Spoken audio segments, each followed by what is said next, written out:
Kali ini akhirnya sebenarnya selepas bertahun-tahun lama kita sudah kembali semula di Pantai Timur untuk satu majlis anugerah Platinum Director dan Ruby Director yang saya rasa mungkin sepatutnya berlaku 3 tahun lepas ataupun 2 tahun lepas kot.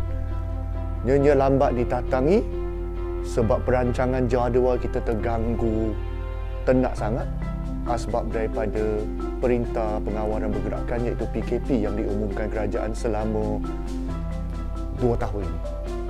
Maka dengan itu, majlis anugerah ini lambat ditatang, tetapi macam mana sekalipun TDC sudah janji akan menyediakan majlis anugerah kepada para penerima anugerah Platinum Director, maka kita tetap lakukan, kita tetap jalankan. Dan hari ini berada di Kuala Terengganu ini, kita ada satu majlis anugerah yang insya-Allah boleh katakan cemerlang, cantik, Arabian dan luar biasa untuk meraihkan para penerima anugerah walaupun terlambat. Dan memang apabila kita sentuh tentang Kelantan, Terengganu, Pahang, memang berikan saya sedikit sebanyak nostalgia sebab TDC pemula lah di Pantai Timur ini secara amnya dan secara khususnya berada di tanah serambi Mekah iaitu Kelantan. Daripada bacuk kita pemula dalam kedai yang begitu kecil dengan stok yang saya rasa berapa karton, hari ini kita berkembang sampai ada wisma yang berdiri megah di Bukit Angkat Kajang 3 tingkat dengan stok yang saya rasa 1 jam keluar sudah berapa karton di seluruh Malaysia dan bakal berkembang sampai ke negara-negara lain seperti Brunei, Singapura, Indonesia, malah sampai jauh di Afrika. Jadi itu satu kejayaan hari ini, tetapi segalanya sebenarnya bermula daripada Pantai Timur, satu tempat yang rata-rata orang Malaysia berasanya tidak ada kemajuan, ketinggalan, susah nak berniaga, susah nak berjaya. Hakikatnya tidak. Hakikatnya seteruk mana tempat itu, jikalau ada azam, ada pendukung-pendukung, kekuatan daripada para pengedar seperti apa yang ada pada malam ini, Platinum Director dengan Ruby Director, kita boleh berkembang.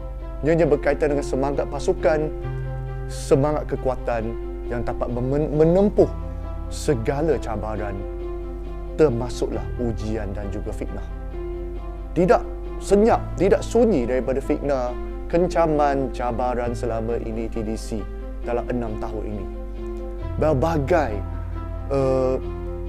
cabaran dan juga terutamanya fitnah dan macam-macam hasutan yang berlaku selama ini.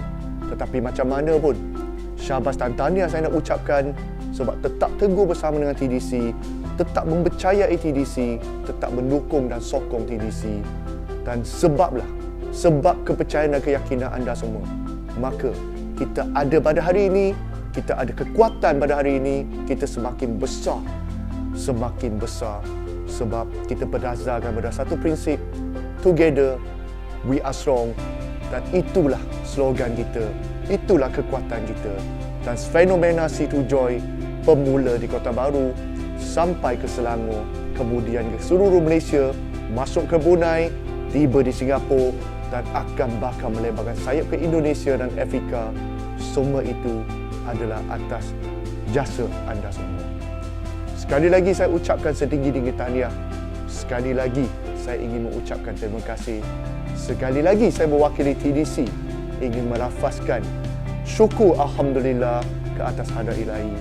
Sama-sama kita membesar, sama-sama kita maju dan sama-sama kita infakkan sebahagian harta kita. Sesungguhnya dalam rezeki kita ada rezeki orang lain, dan teruskan kita berjuang dan teruskan maju ke depan, dan saya doakan semua berjaya di dunia dan di akhirat.